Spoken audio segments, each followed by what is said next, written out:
Hello बच्चों, स्वागत है आप सबका हमारे यूट्यूब चैनल पर। पहले पार्ट में हमने एलसीएम और एचसीएफ के टाइप फर्स्ट किया था। अब हम सेकंड पार्ट में इसका टाइप सेकंड करेंगे। यहाँ हमने शुरुआत में कुछ आसान प्रश्न लिए हैं और इसके बाद हम कठिन प्रश्नों पर चलेंगे। इन क्वेश्चनों को समझने के लिए सबसे पहले आप एक चीज़ समझ लीजिए कि सहभाज्य संख्याएं क्या होती है। आपके को प्राइम नंबर क्या होते हैं। देखिए, आपके को प्राइम नंबर क्या होते हैं। सहभाज्य संख्याएं। तो जो आपके को प्राइम नंबर होते हैं, हम सबसे पहले इन्हें जान लेते हैं कि ये क्या होते हैं। देखिए, ऐसी दो संख्याएं जिनका एचसीएफ मैसा एक हो, ऐसी संख्याएं हमारी को प्राइम नंबर कहलाती है। जैसे आपकी दो और तीन संख्या किसी एक संख्या से नहीं कटेगी, नहीं विभाजित होगी, इसका मैसा एक होगा। जैसे आपकी 15 व 16, 15 और 16 किसी भी एक संख्या से नहीं विभाजित होगी, इनका मैसा एक होगा, इसलिए ये भी हमारी को प्राइम नंबर सहभाज्य संख्या होंगी।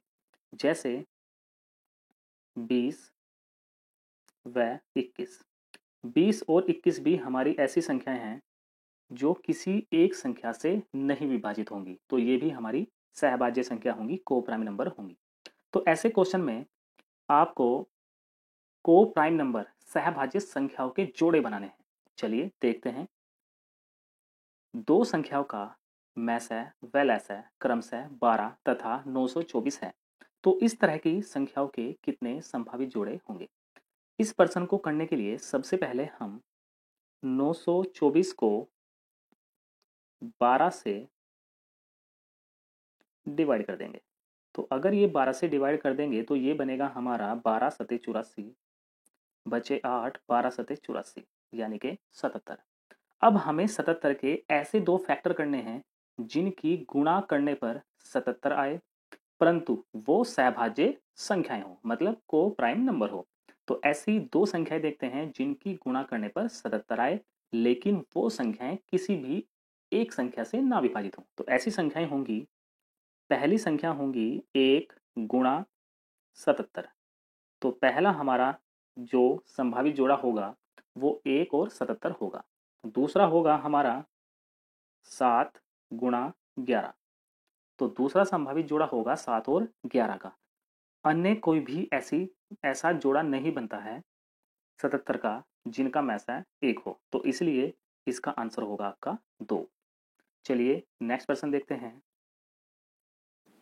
नेक्स्ट प्रश्न है आपका, धनात्मक पूर्णांकों के ऐसे युग्मों की संख्या जिनका योग 99 है और इनका महत्तम समाप्त वर्तक 9 है। देखिए, पहले वाले क्वेश्चन में हमें मैसा दिया था और लैसा दिया था, परंतु यहाँ आपको लैसा की जगह योगफल दे दिया। तो इस प्रश्न को हम कैसे करेंगे। सबसे पहले तो आपको करना यही है कि योगफल को मैसा से आप डिवाइड कर दीजिए। तो 99 को अगर हम 9 से डिवाइड कर रहे होंगे तो हमारा बनेगा 11। अब हमें इसके संभावित जोड़े बनाने हैं, लेकिन आपको एक बात का ध्यान रखना है कि यहाँ अब हमें ऐसे जोड़े नहीं बनाने जिनकी गुणा करने पर 11 बने। अब हमें ऐसे जोड़े बनाने हैं जिनको जोड़ने पर हमारा 11 बने। क्यों? क्योंकि यहाँ आपको दिया है योगफल, इसीलिए आपको 11 के ऐसे दो जोड़े बनाने हैं जिनका योग 11 हो। चलिए देखते हैं ऐसे कितने बनेंगे। तो बच्चों, एक बनेगा आपका 1 और 10। अगर हम 1 और 10 को जोड़ेंगे तो ये भी 11 होगा। दूसरा बनेगा आपका 2 और 9। 9 और 2 कितने होते हैं? 11। 9 2 11 होना आपने सुना भी होगा। चलिए, एक बनेगा आपका 4 और 7। 7 और 4 4 भी 11 होते हैं। एक बनेगा आपका 5 और 6, ये भी 11 होते हैं। एक बनेगा आपका 8 और 3, 8 और 3 भी 11 होते हैं। तो ऐसे हमारे 5 जोड़े बने जिनका मैसा एक होगा, इसलिए इसका आंसर होगा आपका 5। चलिए नेक्स्ट प्रश्न लेते हैं। नेक्स्ट प्रश्न है आपका, दो संख्याओं का मैसा व लसा क्रमशः 13 व 455 है। यदि एक संख्या 75 व 125 के बीच है तो वह संख्या क्या है? तो ऐसा प्रश्न करने के लिए पहले हम 455 को 13 से विभक्त करते हैं, उसके बाद देखते हैं।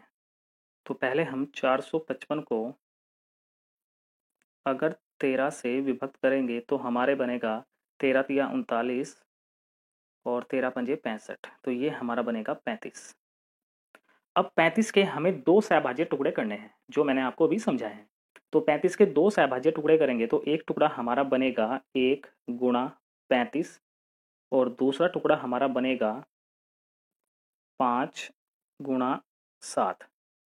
अब हमें क्वेश्चन को देखना है कि क्वेश्चन में ऐसा कौन सा हिंट है कि हम इन दोनों में से कौन सा फैक्टर लें। तो देखिए, इसमें कहा हुआ है यदि एक संख्या 75 तथा 125 के बीच हो, तो बताइए मैस है कि गुणा किसी भी अगर हम युग में करेंगे, जोड़े में करेंगे तो हमें संख्या प्राप्त हो जाएगी। तो बच्चों, हमें 13 की गुणा ये देखना है कि हम किस जोड़े में करें कि हमारा आंसर मिल जाए। तो देखिए, यदि इनमें से एक संख्या 75 तथा 125 के बीच में है, तो अगर हम 13 की गुणा एक में करेंगे तो 13 एकम 13 होगा। कोई भी संख्या 75 और 125 के बीच में नहीं होगी। 13 की गुणा 35 में करेंगे तो तब भी कोई संख्या इनके बीच में नहीं होगी। यदि हम 13 की गुणा 5 में करेंगे, 13 पंजे 65, 65 75 से कम हो गया।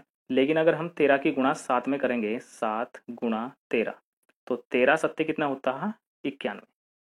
तो इसलिए हमारा आंसर कितना होगा? 91, 91। आप इसको बहुत ही ध्यान से कीजिए, ये बहुत ही सरल तरीका है, बस आपको इसको समझना है।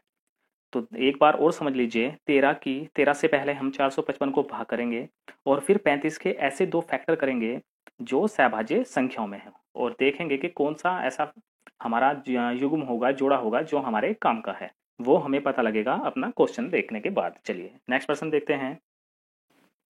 अगला प्रश्न है, दो संख्याओं का लैस है 495 तथा मैस है 5 है। यदि उन संख्याओं का योग 100 है तो उनका अंतर क्या होगा? चलिए देखते हैं। तो यहाँ भी हमें ऐसा ही करना है कि पहले 495 को 5 से डिवाइड करना है। तो 495 को अगर हम 5 से डिवाइड करेंगे तो ये हमारा आ जाएगा 99। अब 99 के हमें दो ऐसे फैक्टर करने हैं जो हमारी सहभाज्य संख्याओं में हो। तो ऐसे दो फैक्टर होंगे, 1 गुणा 99 और 11 गुणा 99, 11 गुणा 9 सॉरी। तो 11 नम 99 दो फैक्टर होंगे। अब इसने ये कहा कि दो संख्याओं का योग 100 है, तो 5 की गुणा हम एक और अगर 99 करेंगे और इनको जोड़ेंगे तो इनका योग 100 नहीं होगा। लेकिन हम अगर 5 की गुणा 11 में करेंगे तो 11 पंजे 55 होगा, और 5 की गुणा 9 में करेंगे तो ये हमारा 45 होगा। अगर हम इनको जोड़ेंगे तो इनका योग कितना होगा? 100। हमें बताना है इनका अंतर। तो 55 और 45 का अंतर कितना होगा? 10। तो आंसर हो जाएगा इसका 10। चलिए नेक्स्ट प्रश्न लेते हैं। नेक्स्ट प्रश्न है आपका, दो संख्याओं का मैस है तथा लैस है क्रमशः 7 तथा 140 है। यदि संख्याएं 20 तथा 45 के बीच में हैं तो संख्याओं का योग कितना होगा? चलिए, तो सबसे पहले हम करेंगे कि 140 को 7 से विभाजित कर देंगे, तो ये बनेगा हमारा 20। अब इस 20 के दो ऐसे फैक्टर करेंगे, दो ऐसे सहभाज्य जोड़े बनाएंगे जिनका मैसा 1 हो। तो ऐसे बनेंगे हमारे 1 गुणा 20 और दूसरा बनेगा हमारा 4 गुणा 5। हम 2 गुणा 10 क्यों नहीं बना सकते? क्योंकि ये हमारे सहभाज्य संख्या नहीं है, क्योंकि 2 से 2 भी कट जाएगा और 2 से 10 भी कट जाएगा। इनका मैसा 1 नहीं होगा, इसीलिए हम 2 और 10 नहीं लेंगे। ये हमारे सहभाज्य संख्या नहीं होती है। अब हमें संख्या ज्ञात करने के लिए मैस है की गुणा इन दोनों फैक्टर में करनी है। तो प्रश्न में हमें हिंट दिया हुआ है पहले ही कि दो संख्याएं 20 तथा 45 के बीच में हैं। तो ऐसी संख्याएं क्या होंगी? तो देखिए, अगर हम पहले जोड़े में 7 की गुणा करते हैं तो हमें अपनी शर्त पूरी नहीं होती मिलती। तो इसलिए हम यहाँ दूसरे जोड़े में इसकी गुणा करेंगे। तो 7 चौक 28, एक हमारी संख्या होगी 28 और 7 पंजे 35, एक संख्या होगी हमारी 35। तो ये दो संख्याएं हमें मिल जाएंगी जो 20 और 45 के बीच में है। अब हमें इन संख्याओं को जोड़ देना है। तो 8 और 5 13 होते हैं, बाद में 3 किसके हैं? 63 के। तो आंसर क्या होगा? सी। चलिए नेक्स्ट प्रश्न देखते हैं। नेक्स्ट प्रश्न है, दो अंकों की दो संख्याओं का मैसा लैसा 16 तथा 480 है, तो ये संख्याएं कौन कौन सी हो सकती हैं? चलिए देखते हैं। सबसे पहले हमें 480 को 16 से डिवाइड कर देना है। तो ये हमारा बनेगा 30। 16 तिये 48। अब 30 के हम दो फैक्टर करेंगे। एक फैक्टर हमारा 2 गुणा 15 होगा और दूसरा फैक्टर हमारा 5 गुणा 6 होगा। अब इसने ये कहा कि दो अंकों की संख्या, अगर हम 2 गुणा 15 फैक्टर लेंगे तो 16 की गुणा अगर हम 15 में करेंगे तो यहाँ दो अंकों की संख्या नहीं बनेगी, 3 अंकों की संख्या बनेगी। इसलिए ये जोड़ा हमारे किसी काम का नहीं है। इसलिए हम लेंगे 5 गुणा 6। अब हम 16 की गुणा 5 में करेंगे तो 16 पंजे 80 और 6 में करेंगे तो 16 छः कितने होंगे? 96। तो हमारा ऑप्शन होगा इसमें डी। देखिए, अगर आप इस ट्रिक को अच्छे से समझ गए तो आपको क्वेश्चन करने में बिल्कुल भी समय नहीं लगेगा। ये बहुत ही आसान ट्रिक है और एकदम बेसिक मेथड है। चलिए नेक्स्ट प्रश्न देखते हैं। नेक्स्ट प्रश्न है आपका, 3 अंकों की दो संख्याएं का मैसा 17 है और उनका लैसा 714 है, तो इनका योग क्या होगा? देखिए, बहुत ही आसान प्रश्न है। पहले ही क्वेश्चन में हिंट दे दिया है कि ये संख्याएं हमारी 3 अंकों की है। तो 17 को पहले हम 714 से भाग करेंगे और फिर एक ऐसा जोड़ लेंगे जिनमें हमारी 3 अंकों की संख्याएं बन जाएं। तो मेरे ख्याल से आप इसे कर सकते हैं, तो आप इसको जरूर कीजिए और इसका आंसर कमेंट्स बॉक्स में बताइए। बहुत ही सरल प्रश्न है। चलिए हम नेक्स्ट प्रश्न देखते हैं। अगला प्रश्न है हमारा, दो संख्याओं का योग। यहाँ आपको एलसीएम की जगह योग दे दिया, तो ध्यान से करना है हमें। दो संख्याओं का योग 384 है तथा उनका मैस है 48 है, तो ऐसी संख्याओं का अंतर कितना होगा? चलिए देखते हैं। तो सबसे पहले हमें 384 को 48 से भाग करना है। देखो, 48 से अगर इसको भाग करेंगे तो यहाँ लास्ट में 4 है और अगर हम 8 की 8 में गुना करते हैं तभी 8 8 64 आता है, तो इसको ये इससे कट जाएगा 8 बार। अब हमें 8 के दो ऐसे फैक्टर बनाने हैं, दो ऐसे टुकड़े करने हैं जिनका योग 8 हो, क्योंकि यहाँ योग में हमें इसलिए करना है कि आपको योगफल दिया है। तो ऐसे कितने टुकड़े बनेंगे, ऐसे कितने युग्म बनेंगे देख लेते हैं। तो ये बनेगा हमारा 1 और 7, 8 होते हैं। 3 और 5 भी 8 होते हैं। देखो, वैसे तो 2 और 6 भी 8 होते हैं, लेकिन ये सहभाज्य संख्याएं नहीं हैं। 4 और 4 भी 8 होते हैं, लेकिन ये भी सहभाज्य संख्या नहीं है। हमें यहाँ केवल सहभाज्य संख्या ही लेनी है।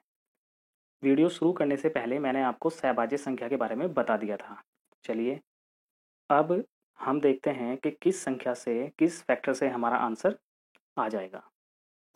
तो यहाँ हम 48 की गुना 1 में कर देंगे तो हमारा बनेगा 48, और अगर हम 48 की गुणा 7 में करेंगे तो ये हमारा बनेगा 336। अब ये देखते हैं कि 48 और 336 का यदि हम अंतर ले तो क्या हमारे ऑप्शन में है? तो देखिए, 16 में से अगर 8 घटाएंगे तो 8 आएगा, 12 में से 4 घटाएंगे 8 आएगा, तो और हमारा कितना बचा? 2। तो ये हमारा बना 288। तो हमें दूसरे फैक्टर की जरूरत नहीं पड़ी।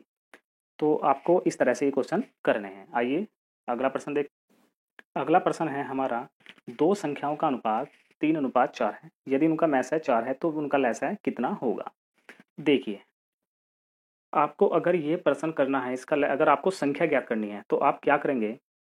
3:4,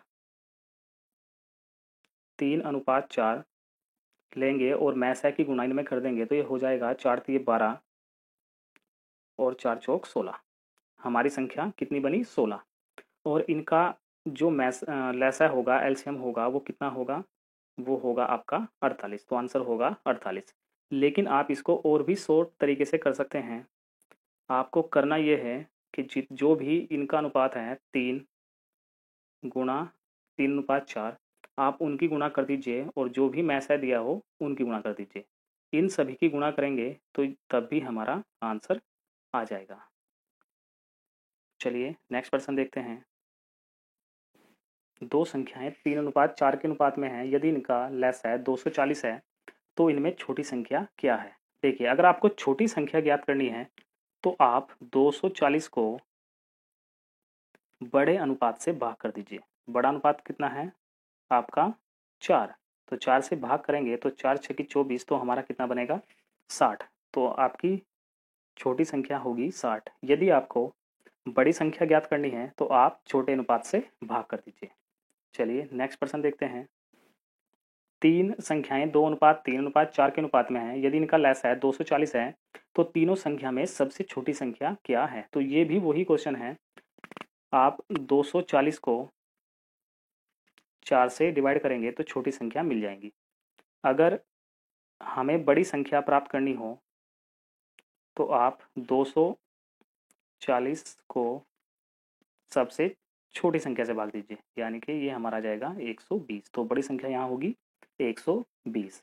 यदि आपको तीनों संख्या ज्ञात करनी हो तो आप तीनों अनुपात से 240 को भाग कर दीजिए। 2 से भाग करेंगे तो 120 होगी, 3 से भाग करेंगे तो 80 होगी और 4 से भाग करेंगे तो 60 होगी। तो तीनों संख्याएं हमारे हमारे पास हैं 120, 80 और 60। तो आई होप आपको वीडियो पसंद आया होगा। अब जो नेक्स्ट वीडियो आएगा हम उसमें मैथ्स के यानी कि आपके एचसीएफ के क्वेश्चन लेंगे, बहुत ही आसान विधि के द्वारा, जिन्हें आप 5 से 10 सेकंड में हल कर सकें। तो बने रहिए हमारे साथ। प्लीज़ चैनल को सब्सक्राइब, लाइक और शेयर करना ना भूलेगा। धन्यवाद।